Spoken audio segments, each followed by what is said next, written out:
আসসালামু আলাইকুম। আজকে রান্না করে দেখাবো দারুণ স্বাদে বুটের ডালের রেসিপি। এই পদ্ধতিতে বুটের ডাল রান্না করলে এর স্বাদ হবে মুখে লেগে থাকার মতো।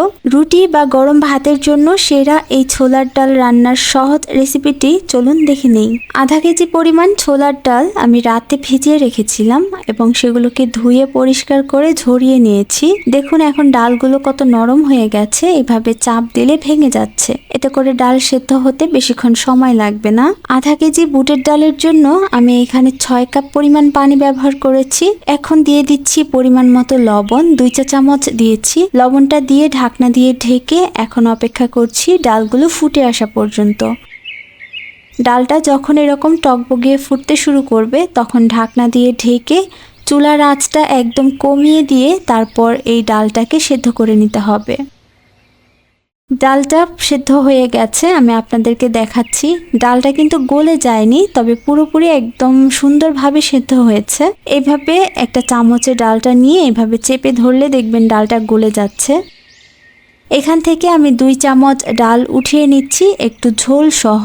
এই ডালটাকে আমি ব্লেন্ড করে নেব। ডালটাকে আমি একটা স্ট্রেনারের মধ্যে ছড়িয়ে নেব, তবে এর যে পানিটা আছে এই পানিটা ফেলবো না, এটা দিয়ে পুরোপুরি রান্নাটা কমপ্লিট করব। এখন একটা কড়াইতে আমি আধা কাপ পরিমাণ তেল দিয়ে দিচ্ছি। এবার 2টা দারুচিনি, 3টা এলাচ আর 3টা লবঙ্গ দিয়ে দিচ্ছি। এগুলো কয়েক সেকেন্ড ভেজে নিয়ে পেঁয়াজ দিয়ে দিচ্ছি আধা কাপের মতো আর একটু লবণ দিয়ে দিচ্ছি 1 চা চামচের মতো। পেঁয়াজটাকে একটু নরম করে ভেজে নিচ্ছি। পেঁয়াজটা যখন নরম হয়ে আসবে তখন এর মধ্যে দিয়ে দিব 1.5 চা চামচ রসুন বাটা, 1 চা চামচ দিয়ে দিচ্ছি আদা বাটা। এই আদা আর রসুনটা পেঁয়াজের সাথে এবার ব্রাউন করে ভেজে নিতে হবে। পেঁয়াজের সাথে আদা আর রসুনটা ব্রাউন করে ভেজে নিলে এই আদা রসুনের ফ্লেভারটা অনেক সুন্দর আসবে আর গন্ধটাও চলে যাবে, কাঁচা যে একটা গন্ধ থাকে। যখন এরকম ব্রাউন কালার চলে আসবে তখন আমি এর মধ্যে 2টা পাকা টমেটো দিয়ে দেব।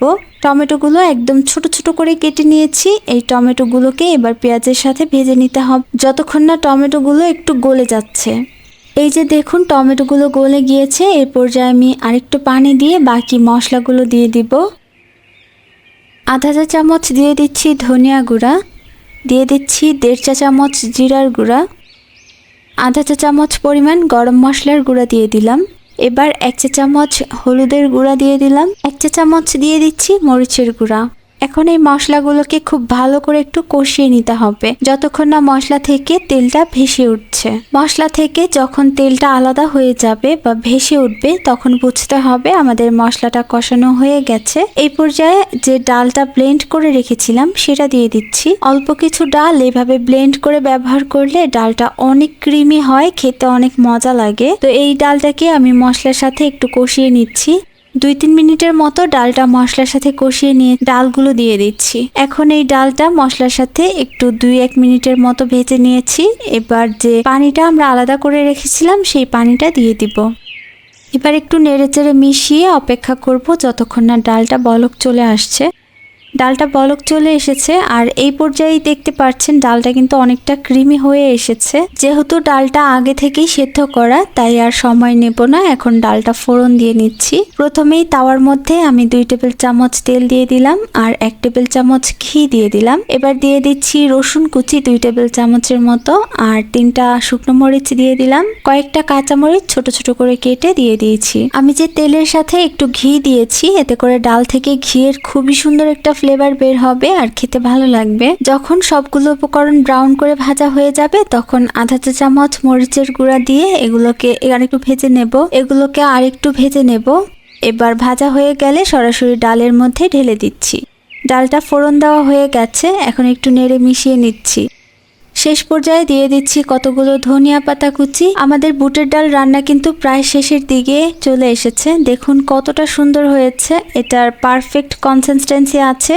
যখন ঠান্ডা হবে এটা আরো একটু ঠিক হয়ে যাবে। এই যে এই পর্যায়ে ডালটা পুরোপুরি ঠান্ডা হয়ে গেছে আর দেখতেই পাচ্ছেন ডালটার কনসিস্টেন্সি একদম ঠিকঠাক রয়েছে। এখন এই ডালটাকে আপনি রুটি, পরোটা অথবা ভাতের সাথে সার্ভ করতে পারেন। এই ডালটা খেতে ভীষণ মজা হয়, আপনারা বাসায় একবার হলেও বানিয়ে দেখবেন এইভাবে। আশা করছি নিরাশ হবেন না। আজকে এখানেই বিদায় নেব। সবাই ভালো থাকুন। আল্লাহ হাফেজ।